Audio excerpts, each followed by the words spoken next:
ఇక ఈరోజు ఈనాడు ఆంధ్రజ్యోతి రాసిన అబద్ధాల గురించి తెలుసుకుందాం. ఈనాడు అబద్ధం నెంబర్ 1. ఈరోజు అసత్య కథనాలతో పత్రికా స్వేచ్ఛపై ఈ పత్రిక గొడ్డలు వేటుతో రెచ్చిపోతోంది. జగనన్న పాపాలు, భక్తుల మనోభావాలపై జగన్ గొడ్డలి వేటు అంటూ ఓ అసత్య కథనాన్ని వండివార్చింది. సింహాచలంలో అప్పన్నతో ఆటలంటూ రామోజీ సుభాషితాలు రాశారు.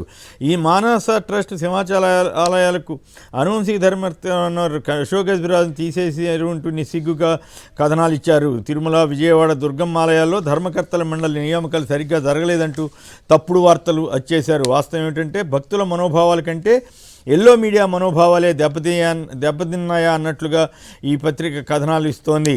మేనేజ్మెంట్ కమిటీలకు భక్తుల మనోభావాలకు సంబంధం ఏమిటో అర్థం కాదు. ఈ పిచ్చి రాతలు రాసిన ఈనాడు పత్రిక ఒక మహిళను ట్రస్ట్ చైర్పర్సన్గా చేయాలన్న ప్రభుత్వ గత సంకల్పంపై ఏడుపుగొట్టు రాతలు రాసింది.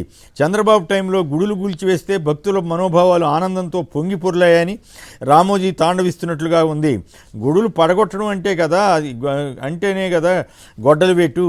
కానీ అప్పుడెప్పుడు కనీసం వార్త రాయని రామోజీరావు ఇప్పుడు సీఎం జగన్పై మాత్రం అక్కస్తోటి పిచ్చి వార్తలు రాస్తున్నారు.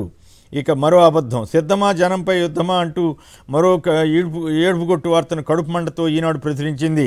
సిద్ధం సభలో నోట్లగట్టలో మద్యం సీసాలు అంటూ అయినా జనం వెళ్ళిపోయారంటూ పచ్చి అబద్ధాన్ని రాసింది. లక్షలాది మంది జనం సభలో కూర్చుంటే వాళ్ళెవరి గురించి రాయకుండా పిచ్చిగా రాసింది.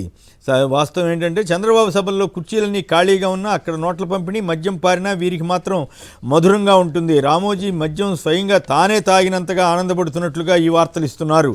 సిద్ధం మహాసభ పూర్తిగా విజయవంతమైంది. దాన్ని చూసి ఓర్వలేని ఈనాడు పత్రిక ఇలాంటి పైచెప్పు వార్తలను రాస్తోంది. జగన్పై ప్రేమతో వచ్చిన జనాన్ని నోట్లగట్టలు, మద్యం సీసాలతో వచ్చినట్లు రాయడం దుర్మార్గంగా కనిపిస్తుంది. పైగా జగన్ మాట్లాడుతున్నప్పుడు ప్రజల్లో వచ్చిన స్పందన చూసి భరించలేకే రామోజీ ఇలాంటి చండాలపు వార్తలు రాస్తున్నారు. ఆంధ్రజ్యోతి అభిమానమా ఉన్మాదమా అంటూ రాధాకృష్ణ చెత్త పలుకు రాశారు. ఎల్లో మీడియా ఆంధ్రజ్యోతి దినపత్రికలో ఈ వార్తను సీఎం జగన్ సొంత చెల్లిపై ఆయన సోషల్ మీడియా సైన్యం అడ్డు లేకుండా దాడి చేస్తోందంటూ ఆయన చెత్తాచెదారం అంతా కలిపి రాశారు.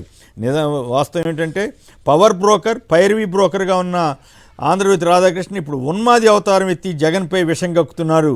సోషల్ మీడియాలో ఎవరు అనుచితంగా వ్యాఖ్యలు చేసినా, తప్పుడు ప్రచారం చేసినా తప్పే. దాన్ని ఎవరైనా సరే ఖండించాల్సిందే. అది షర్మిల పైన కావచ్చు, లేదా చంద్రబాబు మీద కావచ్చు, లేదా జగన్ మీద కావచ్చు, ఎవరి మీద కూడా అభ్యంతరకర వ్యాఖ్యలతోటి చేయకూడదు. దాంట్లో ఎలాంటి సందేహం లేదు. కానీ రాధాకృష్ణ మాత్రం సోషల్ మీడియాలో ఇప్పుడే ఎవరి మీదో ఇట్లాంటి దుష్ప్రచారాలు జరుగుతున్నట్లుగా, దానికి జగన్ ప్రభుత్వం కారణం ఉన్నట్లుగా చెదారం అంతా పోగు చేసి కథనాలు ఇస్తున్నారు. గతంలో షర్మిల మీద తెలుగుదేశం సోషల్ మీడియా అరాచకంగా, అన్యాయంగా వ్యక్తిగత దాడులు చేసినప్పుడు కనీసం సానుభూతిగా కూడా వార్తలు రాయని ఆంధ్రజ్యోతి నీచపత్రిక ఇప్పుడు జగన్పై లేనిపోయిన అసత్యాలు ప్రచారం చేసి చంద్రబాబుకు రాజకీయ లబ్ధి చేయడం కోసం నానా తంటాలు పడుతోంది. ఇక ఇవి ఈ రోజు ఉన్నటువంటి ప్రతి అబద్ధపు వార్తలు.